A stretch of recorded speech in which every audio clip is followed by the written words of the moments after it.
month's Game Crafter Spotlight game was Yeti Trek, a two-player tiny rondel game. But is it going to stay on my shelves? Let's talk about it.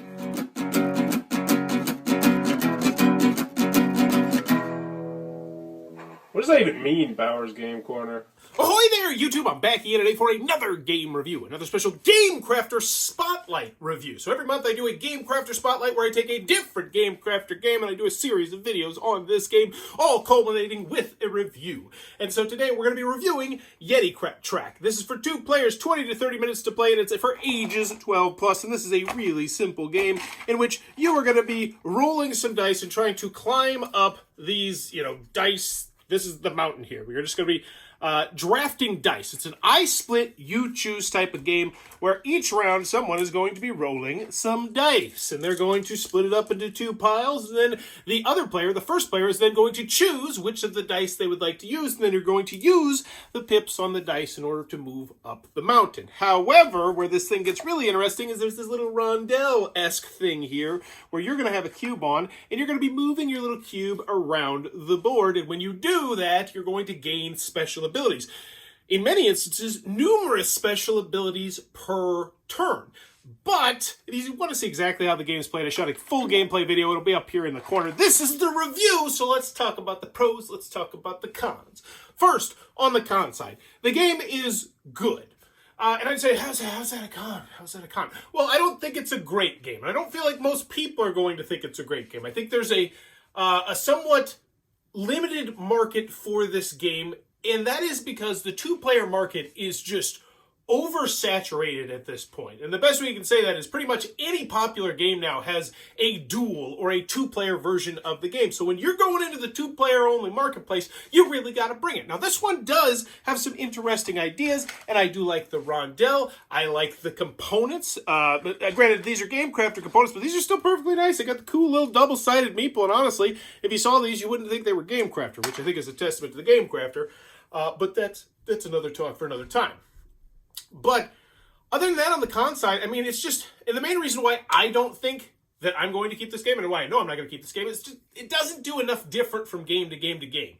It's the same general experience over and over and over again. You roll the dice, you split the dice, you choose the dice, you move up. Oh, cool, I triggered the special abilities.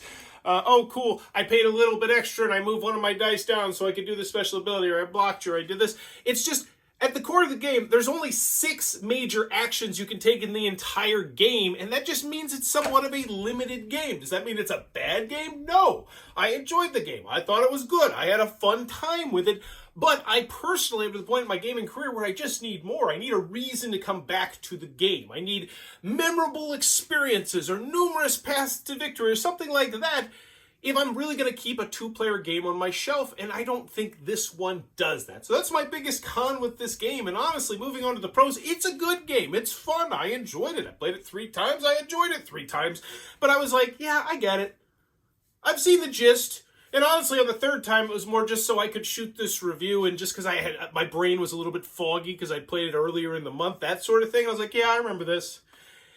And every game's going to be pretty samey. It's just you're moving up a mountain, and that's not necessarily a bad thing. And so my final review on this one, I'm going to give it a 7. I think it's a good game. I don't think it's great. I don't think most people are going to find it bad or terrible or hate this game.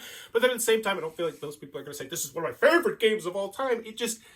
It's just kind of there. And I think this is one of those games that's with an expansion, maybe even a micro expansion, a little bit extra going on. I think that this game could definitely bump into one of those games where I say, yeah, I think I'm going to keep this because it has a lot of things going for it.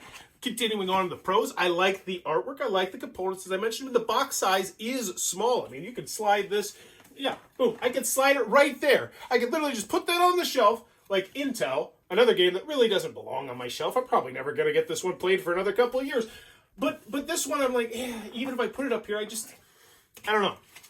It was missing the it factor for me that makes a game good to great. And I think in the future, though, with an expansion, it could definitely get bumped up to great. So, final thoughts on this one is, who do I recommend it to? If you're an avid two-player gamer, if you have a massive collection of two-player games, because that's just your jam, then yeah, this would be a nice one to throw into there because it is good. I think you're going to enjoy it. It's easy to learn. It's easy to teach. I played it with my 9-year-old. He had no real issues at all. I'm sure I probably could have played it with my kindergartner with a little bit of hand-holding here. So it does broaden it a little bit into the family market. And, for that, I'll go with the 7.2 as opposed to a 7. But at the end of the day, it just didn't do it for me. So this one, unfortunately, leaving my collection. But there you go. That is Yeti Treks from the Game Crafter. If it looks like it might become a TV, be sure to check out that Game Crafter link down below. They didn't actually make the game, by the way. It's just available on the Game Crafter. That company did it. Are they on the box? They put themselves in the box? Yes, Junk Food Games did it. But let me know in the comments below. Have you tried Yeti Trek? What are your thoughts on the game? And as always, if you're enjoying the new content, please be sure to click on that subscribe button down below. I'm trying to reach 10,000 subscribers over my 10-year anniversary of making YouTube content. Bye-bye.